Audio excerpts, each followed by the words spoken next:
Você está ouvindo Dois Nerds e uma Bíblia, seu podcast de teologia e cultura pop.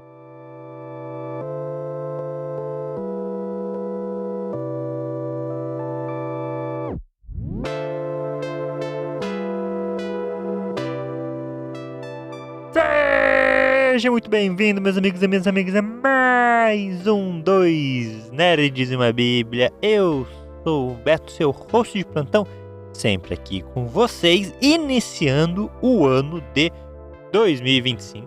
Sim, iniciando porque, apesar do último cast já ter sido lançado em 2025, ele foi o melhores do ano de 2024. Então, pra mim, ele é aí... gravei em 24, então eu tô iniciando aqui o ano agora, eu não tô nem aí. Pra mim, começa agora. E iniciando o ano aqui sozinho, por quê? Porque meu amiguinho tá ocupado com algumas atividades aí pastorais, familiares, nesse período de começo de ano. Então eu tô aqui pra falar com vocês. E vocês sabem, né? Eu aproveito que eu tô sozinho pra falar de videogame. Então vamos falar um pouco de Mario e Luigi Brothership.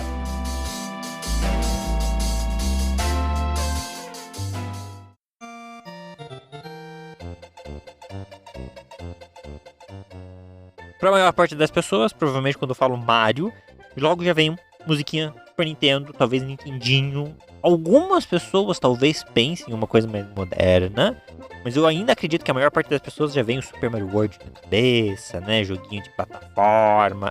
Vou propositalmente colocar uma música aqui para vocês ouvirem. E isso vira a cabeça. Mas não é sobre isso que eu quero falar. Não tem nada a ver com este Mario. Mario e Luigi é uma franquia da Nintendo de RPGs digitais. Então você que não conhece RPG digital, não sabe como funciona, ele tenta simular o máximo possível um RPG de mesa, sabe? Mas ele tem muita mudança, ele não tem a liberdade de movimentação, a liberdade de ação e coisas assim. São jogos diferentes, mas ele normalmente é um jogo onde você tem batalhas por turno. Você tem uma evolução de personagem por nível. E aí, desde o Super Nintendo, na verdade, o Mario tem jogos de RPG. O Mario RPG do Super Nintendo foi o primeiro. Depois, no Nintendo 64, a gente teve Paper Mario. Até hoje existe a franquia Paper Mario. E nos portáteis, a gente tinha a franquia Mario e Luigi. E em 2024, a Nintendo lançou o Mario e Luigi Brothership para o Nintendo Switch. Então, é o último jogo da franquia, é um jogo muito interessante, não sei dizer se é meu... Não sei dizer não, eu sei dizer, não é o meu jogo favorito da franquia. Isso é um fato. Existem jogos melhores na franquia do Mario e Luigi, mas esse jogo foi bom, foi legal, foi divertido jogar ele. Tem muita coisa boa acontecendo nesse jogo, principalmente a história. E aí eu quero explorar com vocês um pouco dessa história, que eu achei muito interessante, eu achei ela legal, e ela traz talvez alguns princípiozinhos que eu não esperaria a Nintendo trazer, porque a gente tá falando de um jogo de videogame, e é meio que o jogo critica essa própria ideia, a ideia de se jogar videogame, não de se jogar videogame, né? Mas a ideia de se isolar das outras pessoas para estar em um mundo virtual. Então, no mundo ali de Mario e Luigi Brothership, eles são levados para... Eu vou falar os nomes errados, galera que manja, perdão. Mas eles são levados para Electria. Eu acho que esse é o nome do mundo. Então, toda a temática é elétrica. Realmente, a gente tem muito joguinho de nome, sabe? Trocadilho, assim, é bem divertido. Os personagens, a gente tem o Ampério, a gente tem a Elétrica, que é uma intelectual lá, e coisas assim. E aí tem... É muito engraçado o que eles fazem, né? Todos os personagens têm essa aparência como se eles fossem plugs de tomada. E aí tem o Plug, que ele não é um porco, mas ele parece um porco, ele faz até oink. E o focinho dele o olho dele parece entradas de tomada, mas parece o focinho do porco. Então é uma brincadeira, né, até explicar que focinho de porco não é tomada, porque aquilo é o olho do bicho, não é nem focinho de porco nem tomada. Então eles fazem essas brincadeiras. É um jogo voltado para um público mais jovem. Apesar de eu ter achado ele dificilzinho, e ele ser um jogo meio extenso, né, como ele é um RPG, ele tem quase 50 horas de jogo ali. ele não é voltado necessariamente para o público adulto, né? Então ele tem muita piada, ele é divertido e ele traz muitos ensinamentos. Então, Eletria é esse mundo que é uma ilha que é dividida, né? Então essa ilha ela é unificada e aí o vilão vai e destrói ela. E essas ilhas, essa ilha vira várias ilhas. Então qual é o seu objetivo no jogo? Você vai indo, reconectando elas. E o seu objetivo é voltar o continente de Eletria a ser o que ele era. Quando você faz isso, você vai ali com o Mario e com o Luigi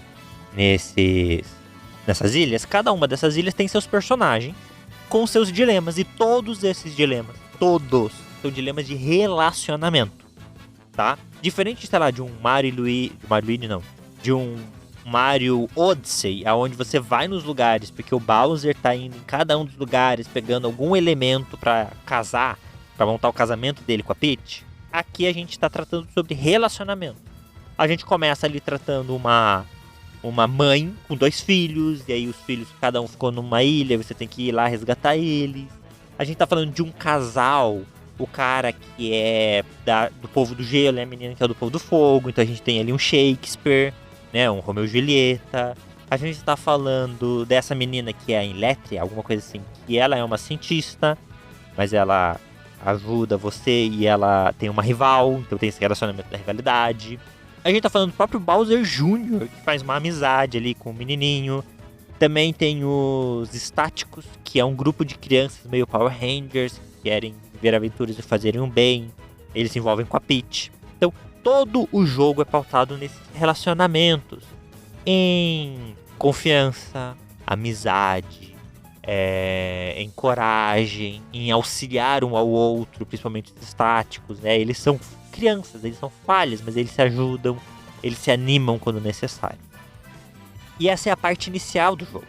E é legal, você vai nas historinhas, aí você vai, volta, sempre vai ter um boss. Então o jogo vai fluindo de uma forma muito boa. Até que, como todo bom jogo de RPG, o verdadeiro vilão é apresentado mais no segundo ato pro terceiro ato. O jogo de RPG é sempre assim, você acha que você tá lutando contra alguém e aí de repente, olha, não, vou desafiar um deus aqui do universo do jogo, é mais ou menos assim. A gente tem ali a apresentação do verdadeiro vilão, que é o Recluso com K, né? Ele é um ser maligno que gosta da reclusão e ele quer que cada um viva no seu próprio mundo para que as conexões entre as pessoas deixem de existir e assim ele possa destruir o mundo. Porque um mundo sem conexões de pessoas é um mundo que será destruído. Essa é a mensagem do jogo. E aí o Recluso coloca as pessoas... ele faz nascer como se fossem plantas carnívoras. Quando elas engolem ali a cabeça da pessoa, a pessoa entra numa realidade virtual onde todos os sonhos dessa pessoa se realizam. Então esse personagem que originalmente confiava nos outros para conseguir ali melhorar e alcançar seus objetivos, ele é colocado em um mundo onde todo o desejo dele está acontecendo ali. Então esse personagem que originalmente confiava nos outros, precisava dos outros, é colocado em um mundo onde está tudo ali. O objetivo principal dele, a melhor coisa para ele já está ali. O próprio Mario e Luigi em algum momento, e é um spoiler esse, problema para quem for jogar, não vou falar quando acontece. Eles acabam experimentando um pouco disso, e aí eles estão lá no mundo cogumelo, tá todo mundo lá, daí a Peach chega para eles e fala, olha, parabéns, vocês conseguiram, a missão tá completa, vamos aproveitar, vamos festejar. E aí, então o nosso objetivo no jogo é esse. Eu não vou contar mais sobre o jogo, porque eu não quero dar mais spoilers do que eu já dei. Mas a mensagem principal do jogo é sobre isso, sabe? Sobre como esses mundos de reclusão, esses mundos digitais, virtuais, onde a gente simula uma vida que não é a vida real, eles são falsos e eles são forçados. No final das contas, não faz sentido você viver em um mundo longe dos outros, excluído dos outros. Nós fomos feitos para relacionamento. E aí tem essa parte do jogo que é muito legal, que a gente tem que recolher energia conectiva, que seria essa energia onde a gente lida com as conexões humanas, e não estou nem falando sobre conexões boas. A gente também tem aqui os vilões, que de certa forma eles geram conexão, uma conexão de rivalidade, uma conexão de desafio. Então, o ser humano é feito de conexões. Tá. vamos lá. O que eu quero com tudo isso? Poxa, o que eu quero com tudo isso? Eu quero comunidade, né? A gente, cristão, foi feito para viver em comunidade. O cristianismo necessita de comunidade. E hoje, por causa do advento digital, e vocês vão ver isso, que eu vou comentar um pouco sobre isso também nos nossos devocionais, a gente está vivendo uma era onde as pessoas acham que elas podem viver o cristianismo sozinhas. E eu entendo que é confortável você ler a sua Bíblia, cria ali a sua interpretação do que o texto bíblico está falando. Você assiste o seu culto online, que agora é gostoso, existe essa possibilidade, e tem muita gente que faz, e faz bem o culto online. E aí você sente que você não precisa mais da comunidade. Você entra num estado onde você acha que você pode viver o cristianismo sozinho em casa, lendo uma Bíblia e assistindo um culto. Mas você não pode.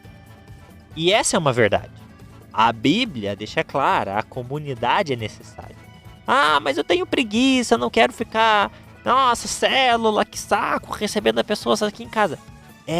Faz parte, porque você só vai moldar quem você é em alguém melhor em Deus se você tiver os conflitos que a convivência humana exige que você tenha.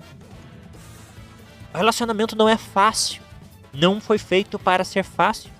Mas eles foram feitos para existir, né? Quando Deus criou Adão lá no começo, ele olhou para Adão e falou assim, não é bom que o homem só vou fazer uma companheira.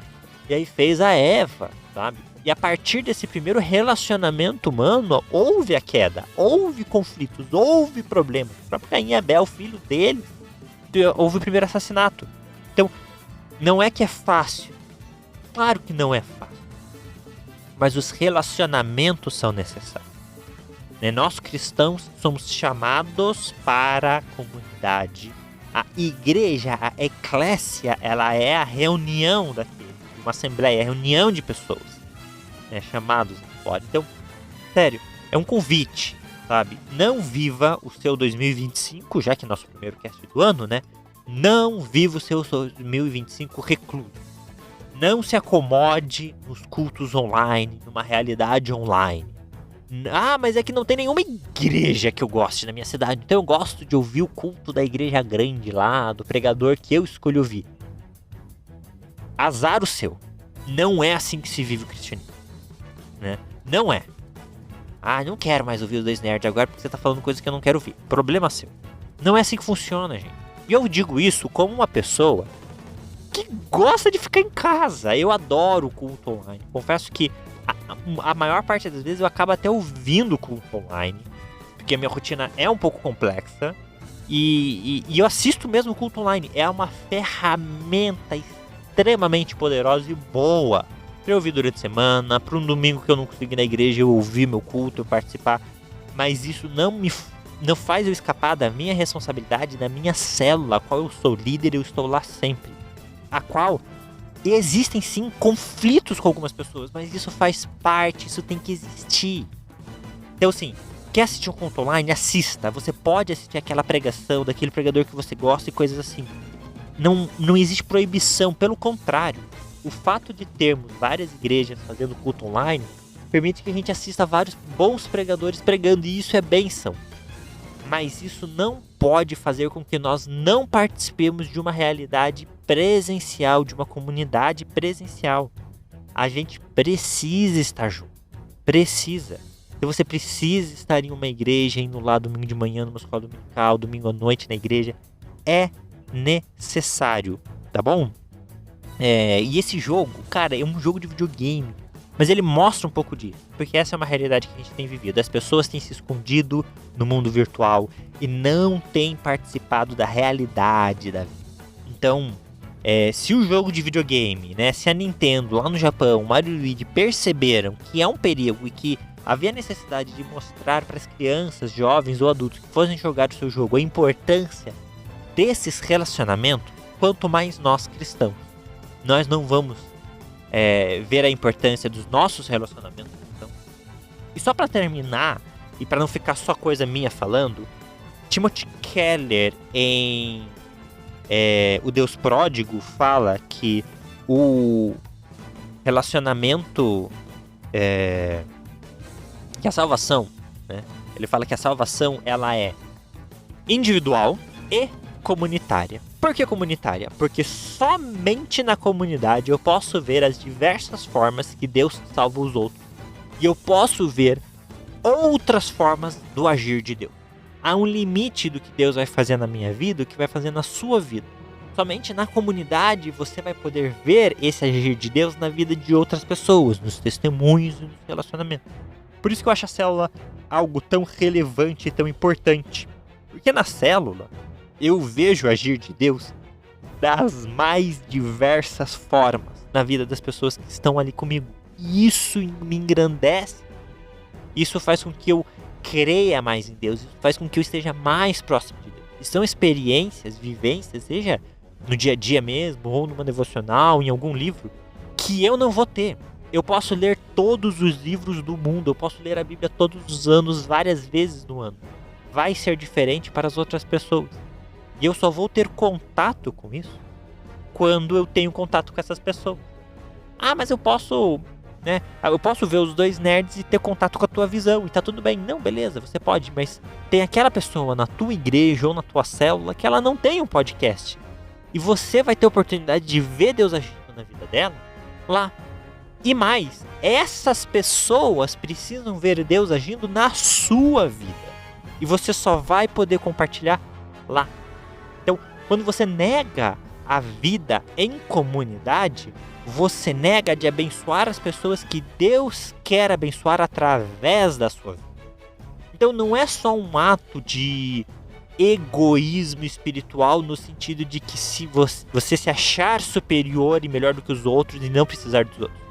É um egoísmo com a missão que Deus te deu de viver a comunidade e compartilhar as bênçãos dele na sua vida como testemunho dos outros. Então, quando você nega a comunidade, você nega o ID, você nega o princípio básico de ser cristão. Você não está sendo. A gente só vai ser cristão vivendo em comunidade. E é isso.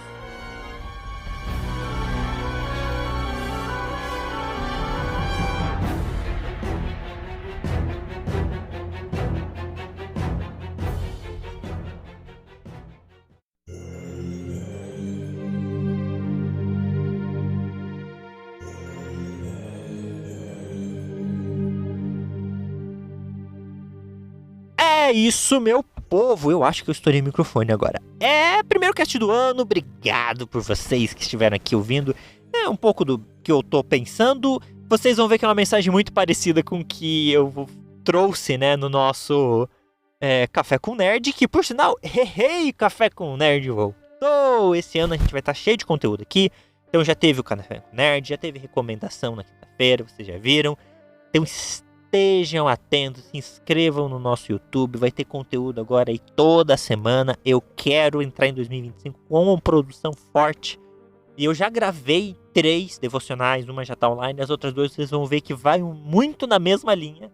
Porque eu quero começar esse ano com essa mensagem pra gente. Vamos viver em comunidade, encontre uma igreja local, vá pra igreja local, que isso é importante. Obrigado a você que tá aqui comigo até agora. Não deixa de mandar o seu like. E eu quero sim testemunhos. Eu quero crescer mais em Deus ouvindo as suas experiências. Então se você puder, comenta aí uma coisa que Deus fez aí na sua vida que te impactou, para me impactar também.